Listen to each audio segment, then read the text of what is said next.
Guys, it was a requested video that I share how I study. So I'm going to go ahead and do that now. I actually just got home from clinical. I'm still dressed. It's like a blizzard outside where I am. And so we got sent home early, which is good and bad. Good because it gives me time to catch up on my readings for lecture. Not that I'm really behind, but it'll allow me to get further ahead, if that makes sense. But then bad because we miss out on that clinical time, which kind of stinks. But anyway, let me jump right in with how I study. Let me just say first that before every lecture, I read the chapters beforehand, but I take Nurse Nicole's advice on how to read a chapter. And basically what that is I read the first and last sentence of every paragraph, all of the charts and anything in boxes, and then any like italicized or bolded print, anything that's bulleted or numbered. So it's sort of like a skim, a little more than skimming a chapter, but less than reading word for word. So I do that, and I also record all my lectures. So with that being said, let me jump right in. Let me get my PowerPoints here. Okay, so my teacher gives us PowerPoints, and their PowerPoints are more like outline form. They're not like slides per se. So as I'm sitting in class, I'll take notes and highlight or whatever.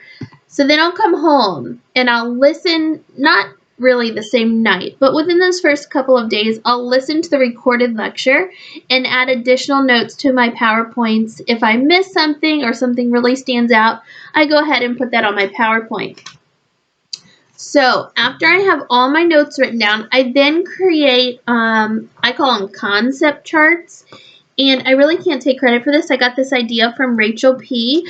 And I did it for this first exam. And I did pretty well.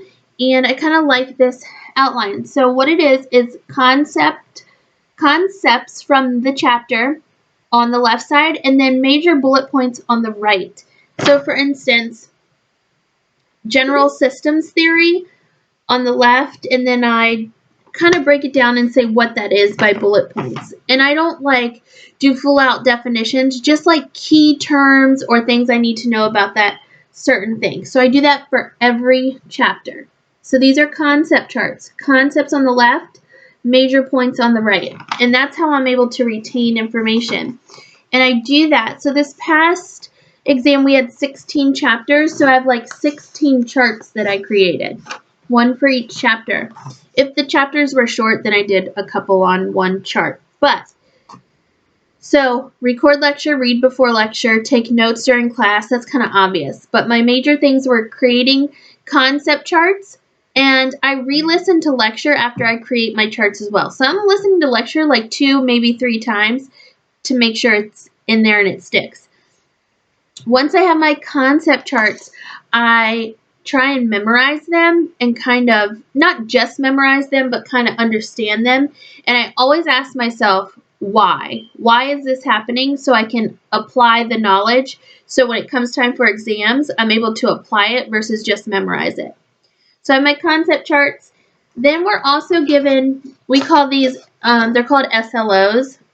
I think it stands for standard learning objectives. But it's just a list of objectives that we're supposed to know for a given chapter. And once I have my concept charts, after I've read the chapter, I kind of go through these one by one. And how I test myself is I spout off the answer without looking at my notes. Once I'm able to go through each objective without having to look at my notes, I know that I have that instilled in my brain. So if there's something that I'm questioning or something I'm not able to just spit it right back out, then I go back, I read that part of the book if I need to, I go back to my concept charts, I'll go back to the PowerPoints. So I'm able to spout these off without looking at anything. I know I'm ready to go. So I hope that helps. One other thing that I like to do too is I'm a visual learner. So if need be, I create charts because I kind of learn by if I write it in purple, I'll know, oh, I wrote that in purple, that's such and such. So I create colorful charts for myself. for certain things I have to like memorize. And that is another thing that I do.